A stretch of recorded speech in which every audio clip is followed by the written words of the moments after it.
नमस्कार, नमस्कार, नमस्कार दोस्तों। मैं Nikhilesh Jain Hindi chess base India channel पर आप सभी का हार्दिक अभिनंदन करता हूं। दोस्तों एशियन कॉन्टिनेंटल चैंपियनशिप जो है वो लगभग 2 दशक के बाद भारत में हो रही है और इस प्रतियोगिता से फीडे विश्व कप का रास्ता खुलता है। खैर आपको बता दें कि इस बार इस टूर्नामेंट में टॉप सीड हैं भारत के प्रज्ञानंदा, लेकिन कल पहले ही दिन प्रज्ञानंदा को चौंकाते हुए तुर्कमेनिस्तान के खिलाड़ी अताबाएव ने जो है मैच को जीतने नहीं दिया प्रज्ञा को। तो क्या कुछ हुआ इस मुकाबले में नजर डालेंगे। वैसे कल किस तरह के परिणाम आए वो एक बार अगर देख लेते हैं तो आप देख सकते हो पहले बोर्ड पर 47वें वरीय अताबाएव ने जो है प्राग को ड्रॉ पे रोका, बट नारायण ने जीत दर्ज की शानदार। और यहाँ पर याकुबोव नोदिरबेक जो कि उज्बेकिस्तान की टीम में थे जिन्होंने गोल्ड मेडल जीता, उनको भी चौंकाया 49वें वरीय खिलाड़ी ने जो कि उनके ही देश के थे, निगमाटेव ओटिक ने उनसे ड्रॉ खेला। इसके अलावा यहाँ पर आर्यन चोपड़ा को ड्रॉ खेलना पड़ा, सेतुरमन जीते कल। तो इस तरह से ये पूरी लाइनअप है। पर सबसे ज़्यादा चौंकाने वाला परिणाम था बोर्ड नंबर 1 पर, जहां पर प्रज्ञानंदा को ड्रॉ खेलना पड़ा। प्रज्ञानंदा जो कि 2700 से के काफी करीब चल रहे हैं, उनको 2433 के रेटिंग के खिलाड़ी के साथ ड्रॉ खेलना पड़ा। क्या कुछ हुआ इस मुकाबले में और क्या सीख सकते हैं हम इस मुकाबले से, क्या समझ सकते हैं खेल के बारे में, आइए जानते हैं। शुरुआत हुई E4 से। अपोनेंट ने खेला E4, C5, नाइट F3, यहाँ पर knight C6, D4, C into D4, knight into D4, knight F6, knight C3, D6 यहाँ पे किया। प्राग ने सुना bishop G5, Richard Rauzer variation, E6, queen D2, long castle करने की तैयारी व्हाइट की। नाउ A6 करता है यहाँ पर black, so castle, long castle, bishop D7, so यहाँ पर व्हाइट खेलता है F3, G4 आने की तैयारी, bishop E7 and now G4। अब यहाँ पर मैं कहना चाहूंगा कि अताबाएव ने जिस तरह से तैयारी की, ये सबसे पहला उनका पॉजिटिव माइंडसेट था प्रज्ञा जैसे खिलाड़ी के खिलाफ जो कि आक्रामक खेलते हैं। एक आक्रामक खेल ही खेलने का उन्होंने निर्णय लिया। तो ये एक बहुत ही इंपॉर्टेंट स्किल होती है कि जब आप किसी बड़े खिलाड़ी से खेलें तो सबसे पहली जो चीज आपको जरूरत है वो है निडरता। आपको कोई फर्क नहीं पड़ना चाहिए कि आपके सामने कौन बैठा है। नंबर 2, आपके सामने कितना भी बड़ा प्लेयर बैठा हो, अगर आप वाइड से खेल रहे हैं, ये आपकी ड्यूटी बनती है कि आप एडवांटेज के लिए जाएं शुरुआत से ही। और इस तरह की पोजीशन में बिल्कुल वैसा ही किया यहाँ पर अताबाएव ने। अब अगर यहाँ पे ब्लैक रिस्पॉन्ड ना करे तो बहुत जल्दी जो है यहाँ पर H4, H5 ये बहुत तेजी से ऊपर आ सकता है। तो यहाँ पर प्राग को रिस्पॉन्ड करना पड़ा, जो स्टैंडर्ड रिप्लाई है H5 से। ओके, यहाँ पर G into H5, night into H5 यहाँ पर उन्होंने। और यहाँ पर देखिए अताबाएव को क्लियर है कि किस तरह के एंड गेम को उनको जाना है। तो जो उन्होंने चुनाव किया उससे प्राग के पास बहुत ज़्यादा मौका बचा नहीं इस मैच में। सबसे पहले knight into C6, bishop into C6, bishop into E7, queen into E7 and then queen into D6। ये एक ऐसा वेरिएशन है जो वो फॉलो कर रहे थे। एक मैच खेला गया था, एक ग्रैंड मास्टर है गॉल्जवान, उन्होंने वाइट से मैच खेला था और उन्होंने एक ग्रैंड मास्टर है नास्तुआ, उनको हराया था। तो ये मैच जो है अताबाएव जो है वो फॉलो कर रहे थे। Queen into D6, queen into D6, रुक इंटू D6। अभी तो व्हाइट को एक पॉन मिल गया है, लेकिन ब्लैक के पास पॉन वापस पाने का मौका होता है। नाइट G3 जाता है, अभी पिन है तो आप मारेंगे तो रुक मर जाएगा, सो रुक G1, नाइट इंटू F1, रुक इंटू F1, रुक इंटू H2। पॉन रिकवर हो चुका है, लेकिन पॉन रिकवर होने के साथ साथ व्हाइट ने एक ऐसी इक्वलिटी हासिल कर ली है जिसमें ब्लैक को जीतना जो है बहुत ही मुश्किल है। क्यों?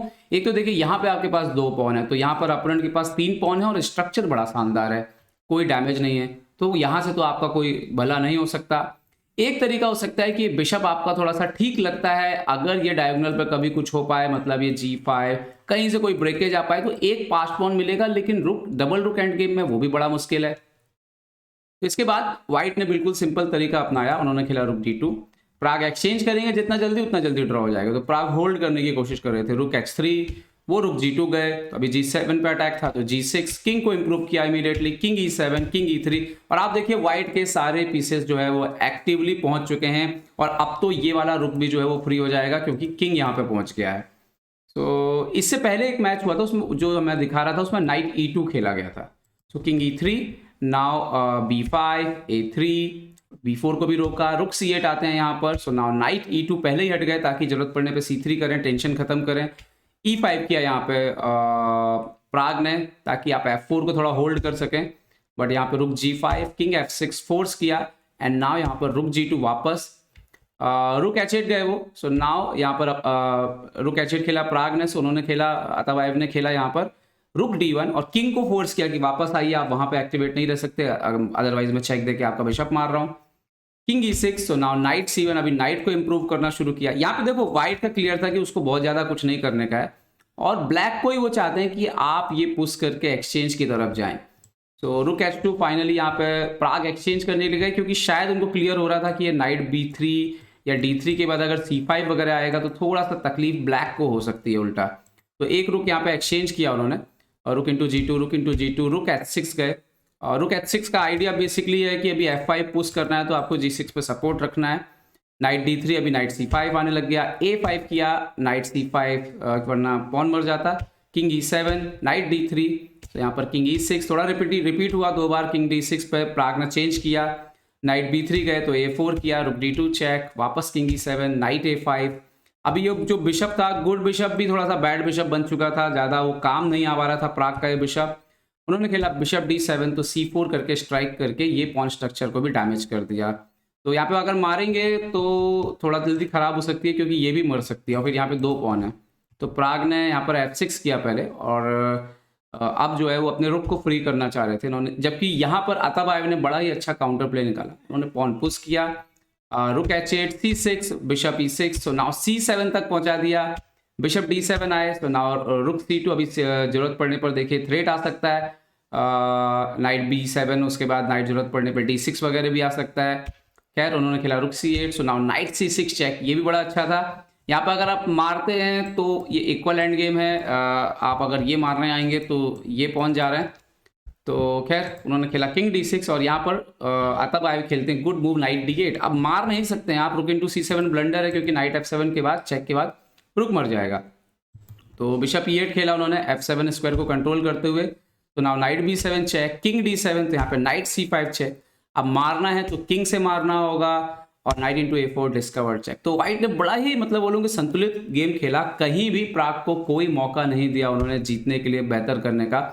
तो नाइट C3, किंग D7, रुक H2, यहाँ पर किंग E6, तो रुक H6 लेके गए, रुक G8, so now king D3, वहाँ पे 2 पॉन थे तो उसका खतरा हमेशा से था। F5 किया प्राग ने, फाइनली भाई इंप्रूव करना है कुछ तो, into F5, king into F5, king E3, रुक F8 गए, सो नाउ रुक H7 एक्टिवेट किया यहाँ पर व्हाइट ने, किंग E6 आते हैं, सो नाउ नाइट E4, और ये जो नाइट सेंटर पर बैठ गया था इसके बाद ये क्लियर था कि भाई ये ब्लैक मैच जीत ही नहीं सकता, ब्लैक के ही 3 पॉन अलग अलग हैं। सो मारना पड़ा यहाँ पे, क्योंकि ज़्यादा देर होल्ड करेंगे तो दिक्कत हो जाएगी ब्लैक को। सो bishop into E4, F into E4, उसके बाद प्राग ने लास्ट ट्राई खेला B4, बट अताबाएव ने यहाँ पे भी सही चाल खेली, A4, रुक A8, रुक B7, और यहाँ पे ड्रॉ एक्सेप्ट कर लिया, क्योंकि अगर यहाँ पे प्राग कंटिन्यू करें, फॉर एग्जाम्पल रुक इंटू A4, सो रुक B6 चेक, किंग F7, और एक बार किंग F3 करेंगे। अभी आप देखिए किंग धीरे धीरे ऊपर आता जाएगा, और आप ये जब भी रुक हटाएंगे कहीं भी, जब भी नहीं तो वरना तो रुक यहीं जाम रह जाएगा, जब भी रुक हटाएंगे व्हाइट ये पॉन मार देगा, इस पॉन पर सपोर्ट आ जाएगा। सो एनीवे ये पोजीशन जो है बल्कि व्हाइट के लिए स्लाइड बेटर हो सकती थी, तो फिर यहाँ पे प्राग ने जो है ड्रॉ एक्सेप्ट कर लिया। तो इस गेम से आप क्या सीख सकते हैं? इस गेम से सीखने वाली बात यह है कि सामने वाला आपका प्लेयर कोई भी हो, अगर आप ओपनिंग का सही चुनाव कर सकते हैं तो आप बड़े से बड़े प्लेयर को भी चुनौती दे सकते हैं। और इसमें एक और ख़ास बात है कि अगर ये भी एक तकनीक है कि अगर आप एक एंड गेम के एक डायरेक्ट एक ऐसे एंड गेम में जा सकते हैं जिसके बारे में आपको अच्छे से जानकारी है कि इसको कैसे डिफेंड करना है या इस पर कहाँ से खेलना है, कौन सा पीस कहाँ होना चाहिए, तो सामने कितने बड़ा भी दिग्गज खिलाड़ी हो वो बहुत ज़्यादा सीमा रेखा के बाहर जाके ट्राई नहीं कर सकता है। और ये कमाल का आप देख सकते हैं नॉलेज का रिजल्ट है। यहाँ पर अताबाएव का जो नॉलेज था फिलहाल इस ओपनिंग में, इस पोजीशन में, वो बिल्कुल प्रागा से मैच कर गया, और यहाँ पर इसीलिए प्राग जो है मैच नहीं जीत पाए।